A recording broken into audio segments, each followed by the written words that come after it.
The flashbulbs popped like fireworks as Jack Harlan stepped up to the podium in the glittering ballroom of the New York Grand Hotel. His hands trembled slightly, but his voice stayed steady when he spoke the words that had been building inside him for years. Ladies and gentlemen, members of the board, and everyone watching, I have something important to say.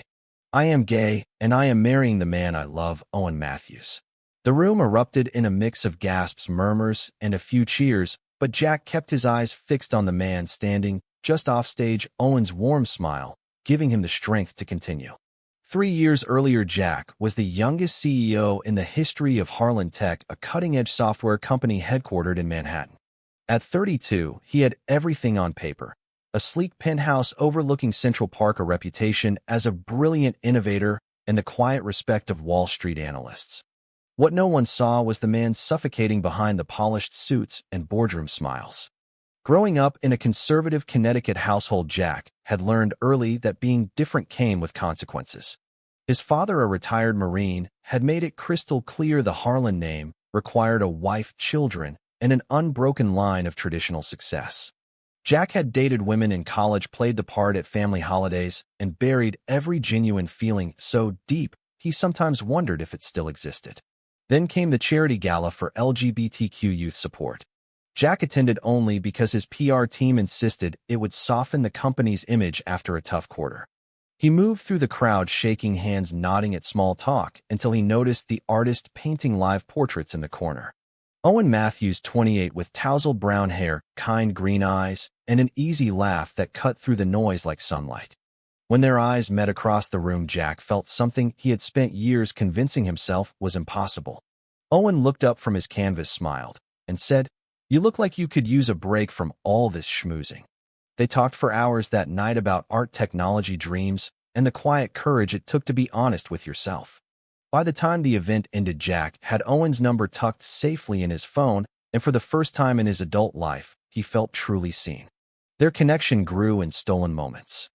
Secret coffee dates in Brooklyn cafes where no one recognized the CEO, late-night walks along the Hudson where they could hold hands without fear, and quiet evenings in Owen's small studio apartment filled with half-finished canvases and the smell of fresh paint.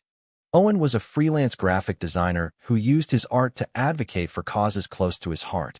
He had come out to his California family at 18, and though the first year was rocky, they had eventually wrapped him in unconditional love. "You can't live for other people, Jack," Owen would say gently during their quiet talks. "Your happiness is worth the risk." Jack wanted to believe him. He really did. But every time he imagined telling his father or facing the board, the old fear clamped down like a vice. As the months passed, the relationship deepened in ways Jack had never allowed himself to dream. He opened up about the nights he cried himself to sleep as a teenager, wondering why he was wired differently. Owen listened without judgment, offering steady arms and words that felt like anchors. Their first kiss happened on a rooftop in Queens under a blanket of stars, a moment so tender Jack's chest ached with the realization he could never go back to pretending. Yet the cracks were already forming.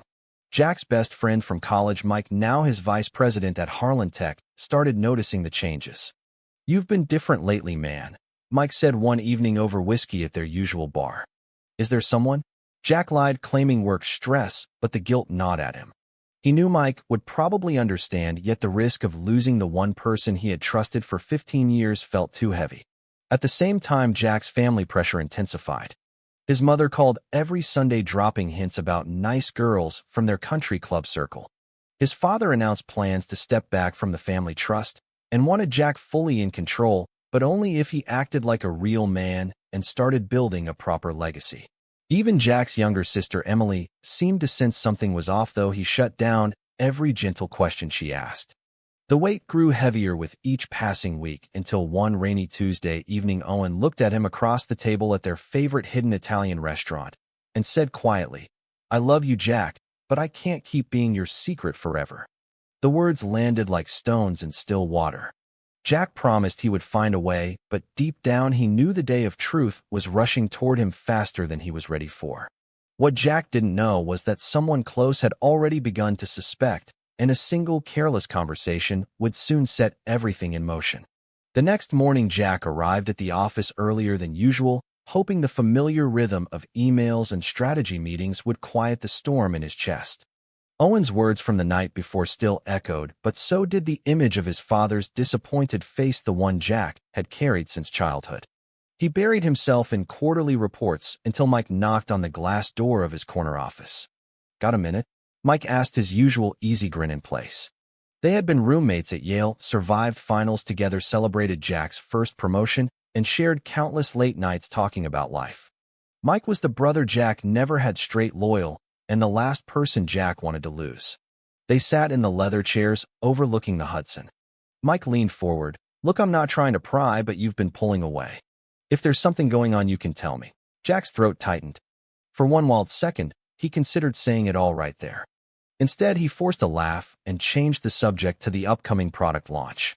Mike let it drop, but the look in his eyes lingered, a quiet worry that Jack couldn't shake. That afternoon, a new email arrived from his father, short and direct. "Son, the board expects stability. Find a suitable partner. Time is running out." Jack stared at the screen until the letters blurred. Owen texted later, "Dinner at my place? I made that pasta you like." Jack smiled despite everything and agreed. The evening was perfect, simple and warm. They cooked together, laughed over old stories, and fell asleep on the couch with Owen's head on Jack's shoulder. For a few hours, the outside world disappeared. But the next day at the office, everything shifted. During a routine marketing meeting, Jack's assistant accidentally left his personal phone on the conference table. When it buzzed with a text from Owen, "Miss you already, handsome," the screen lit up for everyone to see. No one said anything, but Jack caught the raised eyebrows and the quick glances. By evening, the rumor mill had started. Jack overheard two junior analysts whispering near the coffee station, "Did you see that text? The boss has a boyfriend." His stomach dropped. He confronted the situation the only way he knew how, by calling an emergency all-hands meeting and steering every conversation back to numbers and deadlines. Still, the seed had been planted. That night, Owen noticed the tension immediately. "What happened?" he asked when Jack arrived at the apartment looking drained. Jack told him about the phone, the whispers, the fear that everything was about to unravel. Owen listened, then pulled him close. "Maybe this is the universe forcing your hand. You deserve to live free, Jack." The following weekend, Jack's family visited the city for his mother's birthday. The dinner at an upscale steakhouse felt like walking through a minefield. His father dominated the conversation with stories of real men and legacy, while Emily kept shooting Jack sympathetic looks. When the topic turned to Jack's dating life, he froze. Owen had offered to come as moral support, but Jack had refused, terrified of the fallout. Instead, he mumbled something about being too busy for relationships and changed the subject. Later in the hotel hallway, Emily cornered him. "I know you're seeing someone, and I think it's a guy. Why won't you tell me?" Jack denied it too quickly and watched hurt flash across his sister's face. The drive home with Owen was silent until Owen finally spoke. "I can't keep watching you disappear into this version of yourself. I love you, but I need more." Jack spent the night staring at the ceiling, replaying every moment. The next morning, he found an anonymous email in his work inbox. "We know about Owen. Either come clean or we will." The sender was unknown, but the threat felt real. Panic set in. He called Owen immediately, voice shaking. "Someone knows. I think it's someone at the office." Owen was calm but firm.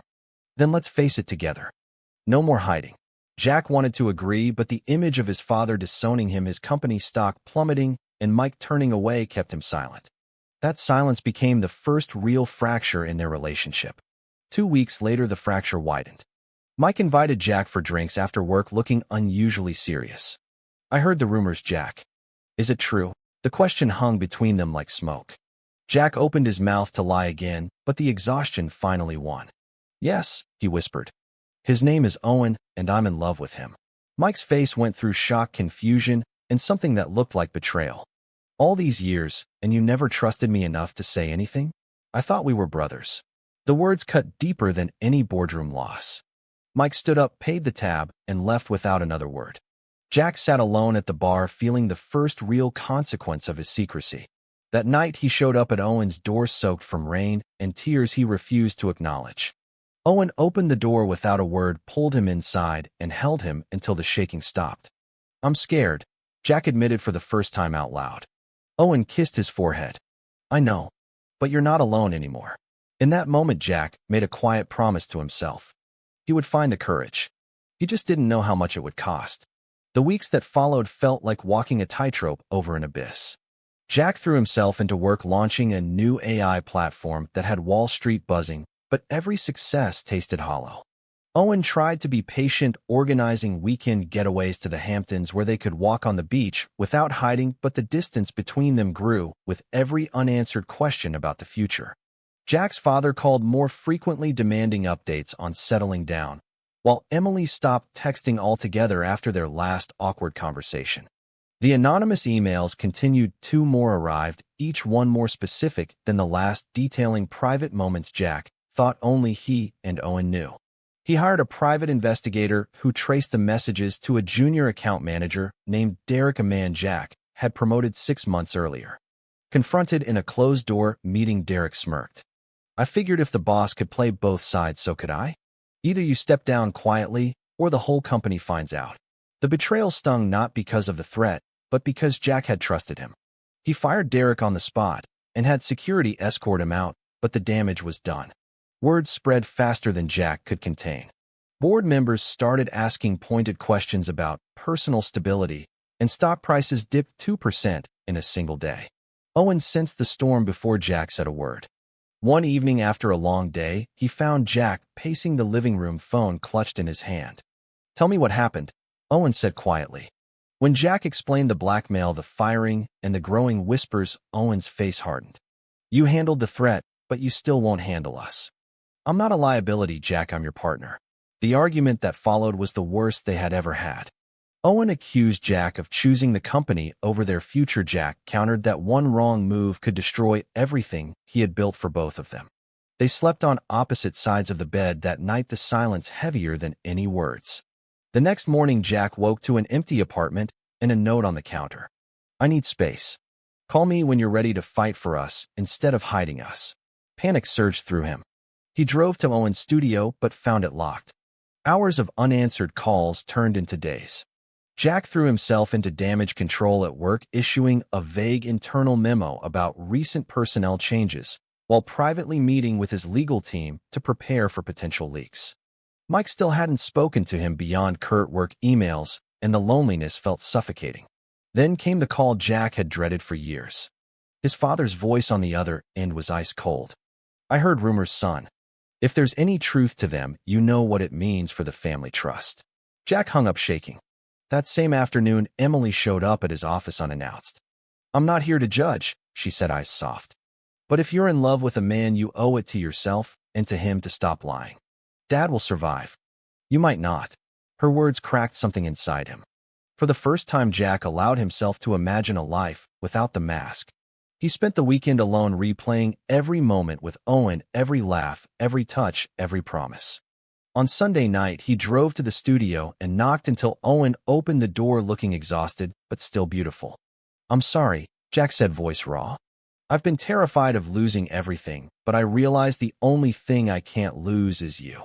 Owen studied him for a long moment, then pulled him inside. They talked until sunrise, making plans tentative and scary but real. Jack promised he would come out on his own terms, no more blackmail, no more fear. Owen believed him, but the road ahead was still dark.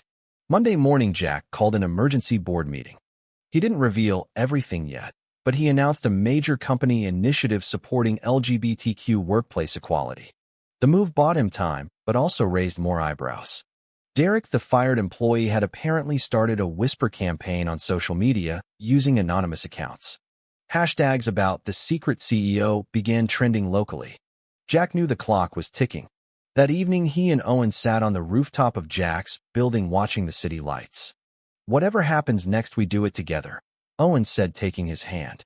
Jack squeezed back, feeling the first real spark of courage. But courage alone wouldn't be enough. The next test was coming faster than either of them expected, and it would force Jack to choose between the life he had built and the life he wanted. The turning point arrived on a crisp October morning when Jack received a certified letter from his family's attorney. The Harlan Family Trust was being restructured, and any beneficiary not upholding traditional family values would be removed. Attached was a copy of Derek's latest anonymous post complete with a blurred photo of Jack and Owen leaving a restaurant hand in hand.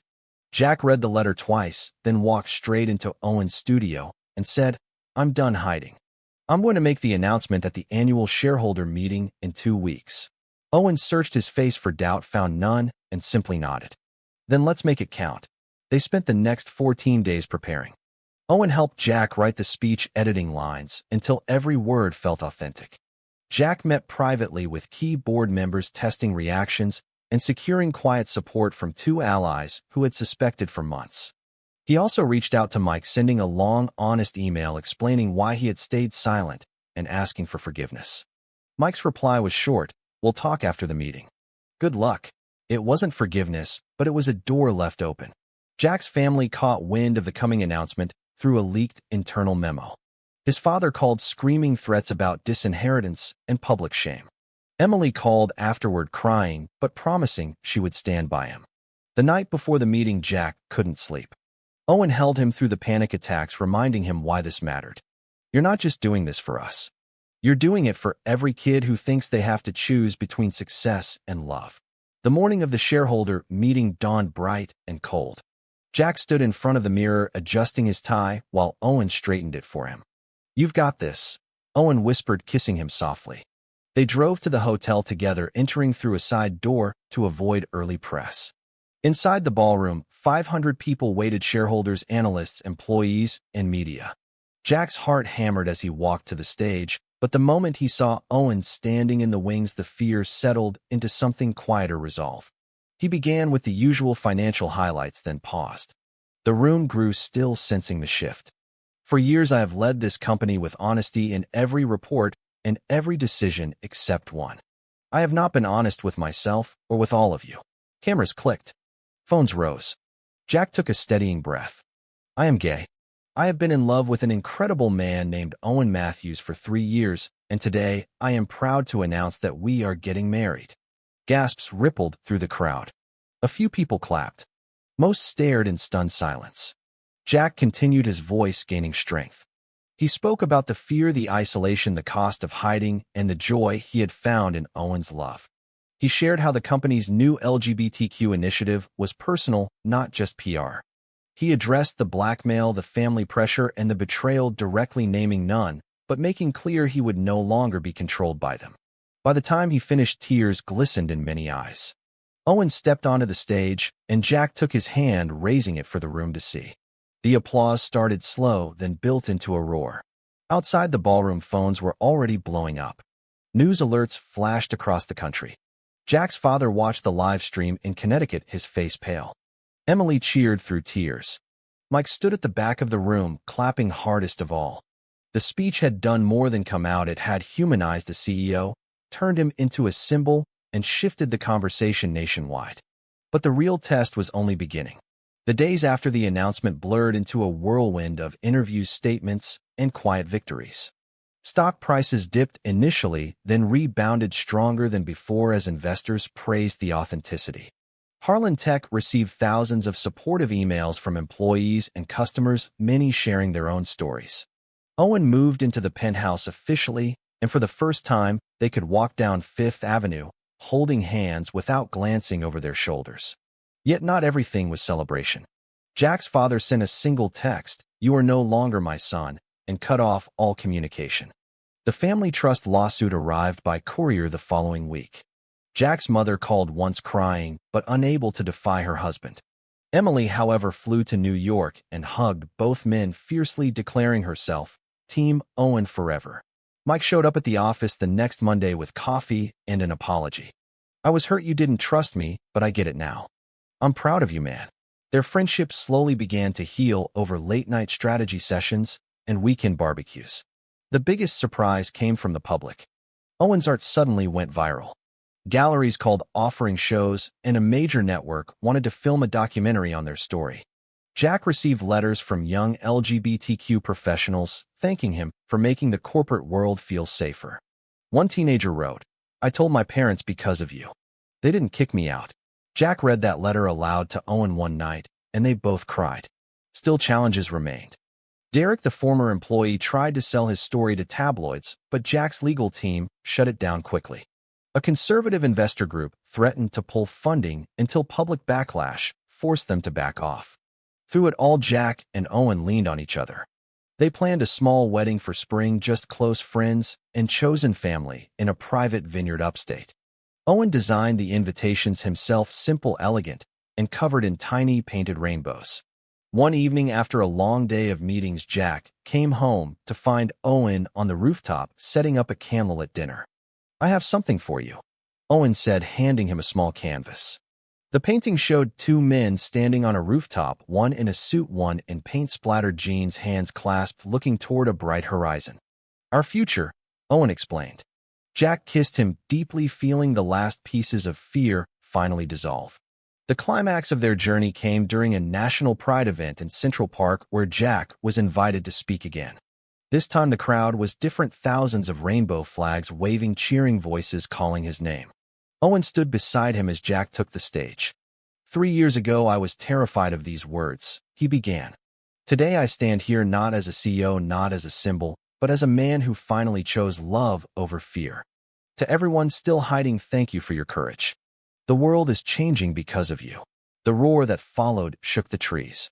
Owen pulled him into a kiss right there on stage, and the crowd erupted in joy. In the quiet after the event, as they walked home hand in hand, Jack realized the journey had never been about one perfect speech. It had been about every small, brave choice, every honest conversation, every time he chose Owen over comfort. He was no longer the man who hid. He was the man who loved openly, and that made all the difference. The spring wedding took place on a sunny afternoon in a vineyard north of the city. White chairs lined rows of blooming flowers, and a small string quartet played soft music.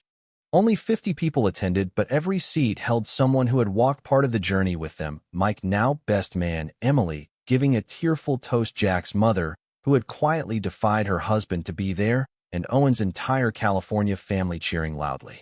Jack stood under the arch waiting as Owen walked toward him, looking radiant in a light gray suit. When their hands met, the world narrowed to just the two of them. The officiant spoke of love as courage, love as truth, and love as the ultimate freedom. They exchanged simple vows, promising to keep choosing each other every single day.